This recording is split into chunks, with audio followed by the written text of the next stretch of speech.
नमस्कार मित्रांनो, आज आपण नफा तोटा या चॅप्टरमधील एक महत्त्वाचा प्रश्न पाहणार आहोत। तर प्रश्न असा आहे, काही पुस्तकांची खरेदी किंमत 800 रुपये असून विक्रेत्याने ते पुस्तक 960 रुपयाला विकले तर व्यवहारात शेकडा नफा किती। तर आपल्याला प्रश्नामध्ये शेकडा नफा किती झाले ते विचारलेलं आहे। सर्वप्रथम मित्रांनो आपण काय करायचे, जी प्रश्नामध्ये माहिती दिली ती लिहून घ्यायची। आता आपल्याला खरेदी किंमत किती दिली आहे, 800 रुपये, 800 रुपये लिहिले।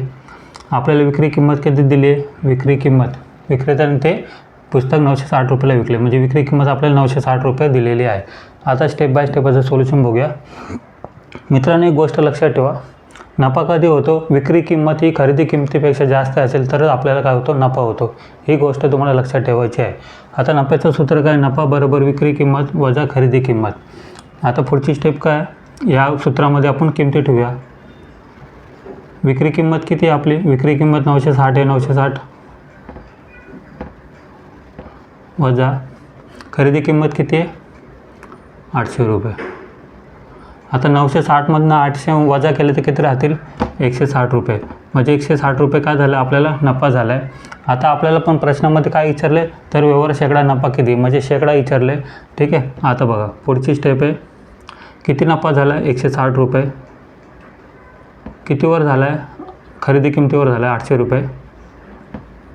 खरेदी किंमत नेहमी कशात लिहायची, छेदात लिहायची, ठीक आहे। गुणाकार 100, गुणाकार 100 यासाठी केले कारण का शेकड्यामध्ये आपल्याला उत्तर विचारलेलं आहे।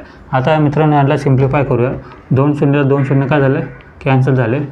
8 आणि 16, 8च्या पाढे 16 आहेत, 8 एके 8, 8 दुने 16, म्हणजे शेकडा नफा किती झाला आपल्याला, 20%, ठीक आहे। बघा आता पुढं,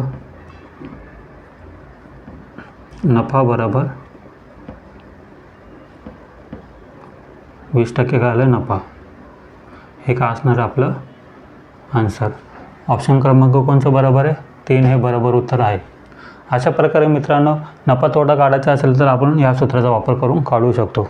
मित्रांनो हा प्रश्न तुम्हाला समजला असेल तर कमेंटमध्ये नक्की लिहा, किंवा तुमचे काही डाऊट असतील तरी प्रश्नामध्ये कमेंटमध्ये लिहा। आणि असेल तो प्रश्नासाठी चॅनलला लाईक, सबस्क्राईब व शेअर करायला विसरू नका। थँक्यू।